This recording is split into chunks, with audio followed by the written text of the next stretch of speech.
So first, okay, so good morning, everyone. And thank you very much to Marge for inviting me to speak today at this group. So I didn't even know that there was such a thing, but apparently today is Golden Rule Day. So I guess I'll start the morning with my take on it, or more like Confucius' take on it. The English adage say, do unto others what you want to see in yourself. Confucius was a little more cautious in that he shared the negative version of this. Do not do unto others what you do not want done to yourself, because the negation version of it is more cautious in that what you want, not necessarily what others want. So he's a bit more cautious in that. And with that in mind, I want to bring into this idea of the Hanfu movement, which I want to share today. 2003, I was still in high school. Oh, wait, no, I entered a high school in, okay, never mind. Yes, I did. It was between, I was around grade 10 or 11 or so. And there was this thing on the internet called, this guy from the middle of China started commissioning this kind of long robes and started wearing them onto the street. And everyone started growing viral about it. And the movement started when everyone started, well, some people dressing like this and posting images of themselves online, and thus began the Hanfu movement. At first, it may look like a movement that promotes, well, traditional Chinese dress from before 1644, or before the time that you only see on TV historical dramas. In terms of North America, most people remember traditional Chinese clothing like this. Namely, they look like, well, if you remember the image of Chinese railway workers, the men have these long braids behind their back. This is because in 1644, when the Manchus entered China, they forced all the Han Chinese men to basically shave off their heads in the traditional top knot style, and like the Tartars of the north, they had to shave their foreheads so that hair doesn't fall to the front and obstruct your vision when you're riding a horse. But this became a symbol of submission to the Manchus, who were a small tribal group which is now halfway in northeastern China and halfway in Russia. That's Manchuria. And it's not just the Han. Many other ethnic minority groups in South and Southwestern China, as well as people like Mongolians, Uyghurs, and Tibetans, were also subject to similar changes in their hairstyle and fashion, although you don't see them talking or are as visible as much about this. But in any case, the Han always try to deal away with this kind of oppressive image. And they did in the Taiping Rebellion, the founding of the first Chinese Republic in 1911. And it wasn't until now, like 2003, that we finally have another movement, which as a result, we see all these pretty high quality digital images here, that people have begun researching and actually reviving historically informed Chinese dress from before the Qing dynasty, so Ming dynasty and before, in earnest.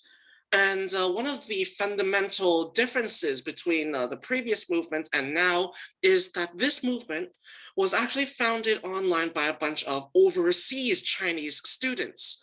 And as a result, we have a much more global perspective on this. And a lot of people, for example, Kevin Carco's The Great Han.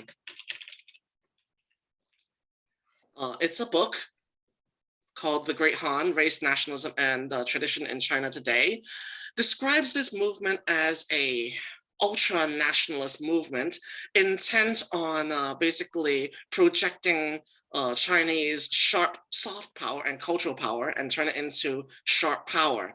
He's very critical of the Chinese Communist Party, as you can see. But yes, this movement first started as a grassroots movement, and it was not officially recognized or even supported by the Chinese government until 2016 or 17, when the Chinese Communist Youth League adopted it and changed it to something else. They call it Huafu Day, which includes not just Hanfu, which you see here, but including the dress that got oppressed by the Qing, as well as many other so-called traditional Chinese dresses that you see in China today. So the official government has co-opted it into something else, a patriotic nationalistic movement. But in its original sense, this movement was started as a way to discover truth and provide reconciliation to the damages done by the Manchu Qing Empire, a movement and a message that was completely different from what the official propaganda uses this clothing for today. So as a proponent who joined this movement since the start, I would like to continue that mission in Canada today.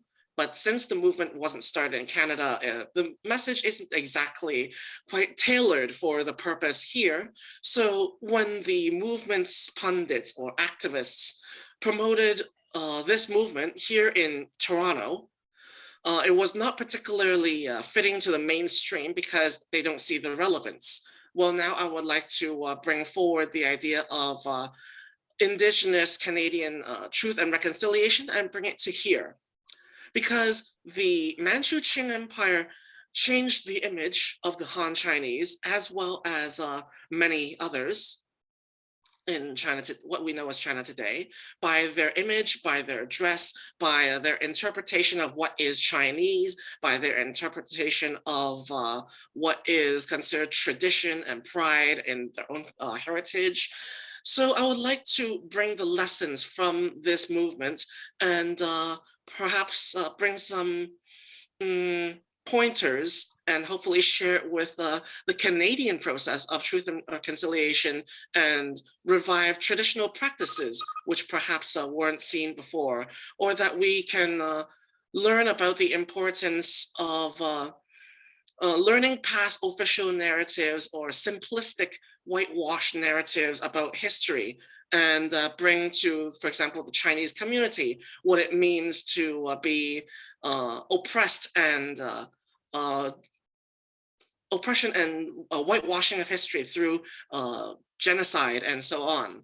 So that's my very brief elevator pitch on what the Hanfu movement is about. And I hope that by introducing this kind of clothing to Canadians here in Richmond Hill and encouraging people to wear this as well for whatever reason, for leisure, for fun, for celebrating Chinese culture, and for celebrating decolonization and reconciliation of heritage as well, is something I would like to promote and add on as a symbol for us in the future.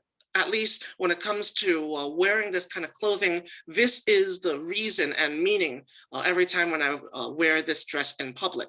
And that's what I would like to bring to the community as well. So now I would like to open up the floor for questions, because I know that I have many holes in my narrative right now. I did this thing for my graduate studies, so I have given like 4-hour talks and was about to write a 1,000-page long dissertation on it, but this is my brief, and now I open up for questions.